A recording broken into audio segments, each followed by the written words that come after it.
Assalamu alaikum rahmatullahi barakatuh, and hello. I hope you love my hat. I think it is absolutely stunning, so beautiful, so feminine, so classy. It's pink and you can get it from Eccentric Hats. If you'd like more information about the hat or about anything else, DM me on my Instagram page, which is at @kudsyamalco. Let's jump right into today's topic.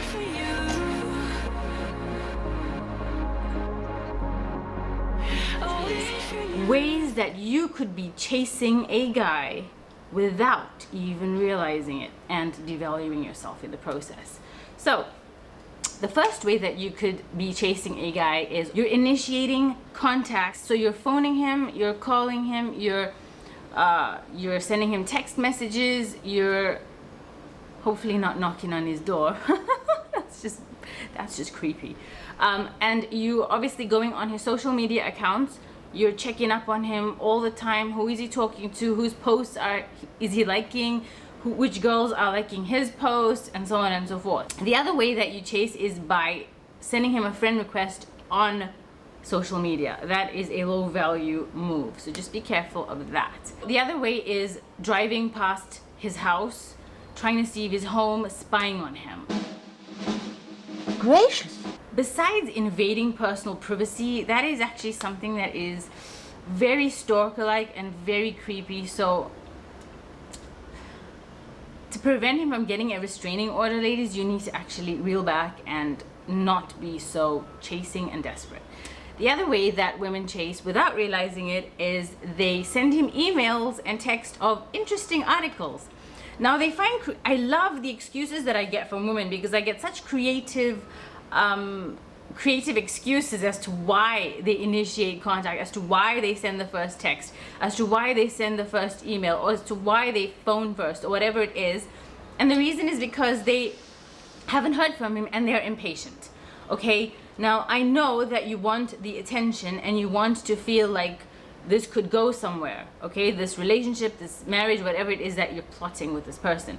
The thing is, when you keep initiating and keep chasing, you're not leaving any space for him to chase you, which then it destabilizes the dynamic. So a guy doesn't feel like he's winning in pursuing you because you're not giving him the space to pursue you. So you are hindering the natural wooing process, men specifically. Women are receivers and recipients, and men are the pursuers and suitors. So one of the creative ways that people say that they can't resist sending that first text or that first email or that first message or the first whatever it is that they're like, oh, I saw these are the things they send to men, by the way. They say, oh, I saw this interesting movie and you said you liked bikers and it's all about bikers, and they're showing it at a cinema near my house, so something like this, okay? Then the other way that they chase is they say something like, oh, so there's this interesting course that I know you love, or there's this accounting thing because you're an accountant, so I know you love accounting. I found this for you to help you with your work, or you said your favorite food was pumpkin pie, so my granny made pumpkin pie, would you like me to drop you some? Whatever it is, okay? Now I know that you're trying to be a nice person, to be friendly, but the thing is, all of that works in every dynamic outside of the romantic dynamic and the professional dynamic. Whoa, sorry, my board just fell down. So yeah, if you're going to want to send someone chicken soup for his soul or whatever it is, do it for your brother, do it for your uncle, for your father, for your sister, for your mom.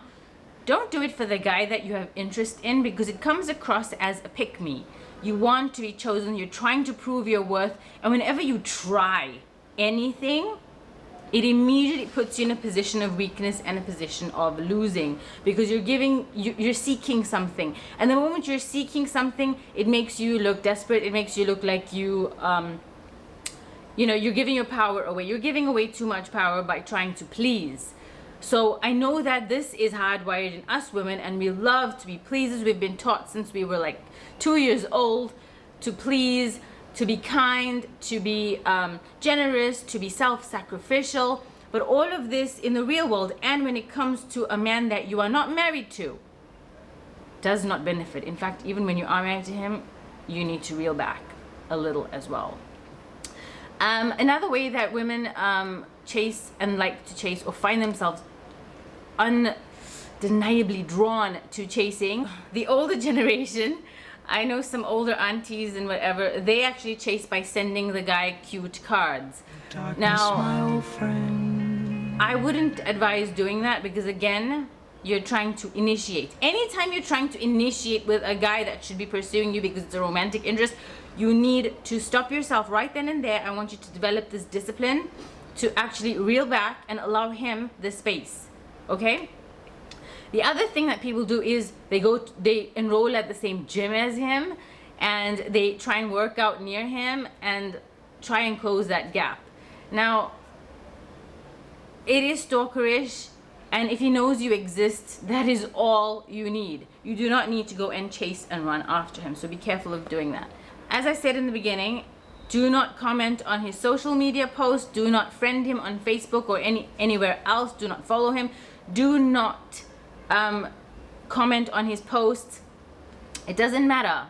It doesn't matter if you're just speaking your mind. Speak your mind to someone else.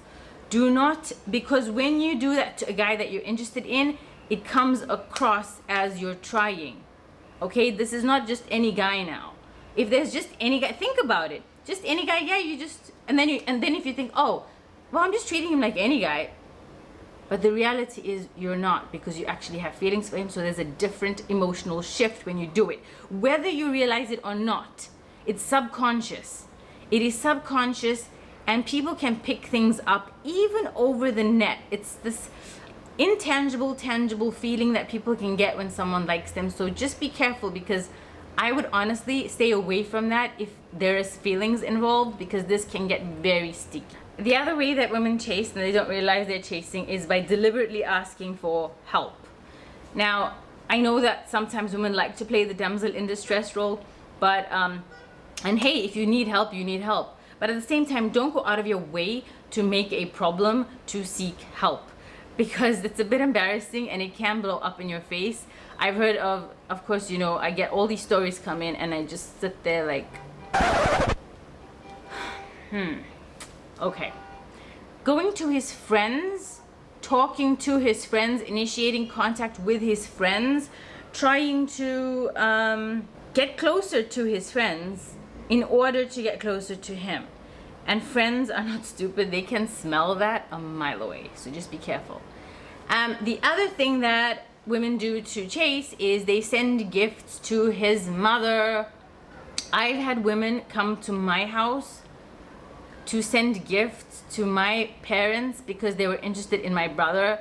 And I was like just a teenager back then, but like I immediately felt like, oh my God, she's coming to curry favor with us so that we embrace her into our fold so that she can have my brother. And I just thought, oh my God, she's trying to hide. Why is she here? Why doesn't she just go? If my brother isn't interested in her, he's gonna come and chase her. You know, it felt a bit icky. Okay, so do not, and his mom will see through this as well, because she knows who he's really interested in, and she knows who he loves, and she knows all the side chicks, and she knows what he's doing. And when you come up there with a plate of barfi or sweetmeats or some cake that you just baked, she knows immediately that you're low value because you're trying too hard and that her son is not interested in you. So it's not a good feeling. It's not a good precedence to set. Even if he is interested in you, you don't do overly exaggerated shows of affection and overly exaggerated, what can I say? You think you're being nice. Again, you gotta watch out for this. People do not think the same way when romance is involved. All the natural laws and rules that work in this world do not apply here. This psychology and this dynamic of relationships is completely counterintuitive. It completely goes against what people normally believe and act and do, and it's not a logical way of thinking. You might think, oh, logically she'll think that I'm such a nice person and I'm so generous and I'm so giving. But logic does not apply when it comes to relationships. Okay, it really doesn't, except in when you're vetting a guy, which is another story, and you gotta watch out for that video. So anyway, that's it for now for me on the topic of ways that you might be chasing a man and not realize it. Just remember, and I want you to frame it in your mind like this. Think of when you're chasing a guy as a way that you are A, investing time that you will never get payback for, B, that you have disrespected yourself in that moment for doing that, and your own dignity and principles. C, you have devalued yourself by throwing yourself at him, by pushing the agenda which he does not want to push. And I know this is hard, and I know you want to be noticed, and I know you want to stand out from the crowd, and I know you want him to like you, but chasing never gets you the desired results. Or it may do for a while because he sees you as easy, but then he doesn't want you for you, he wants you for one thing only. So I'm trying to save your heartache, your dignity, keep that intact, your honor, your name, your value. Always keep it high, ladies. Love you guys. That's all for now. Mwah. Bye.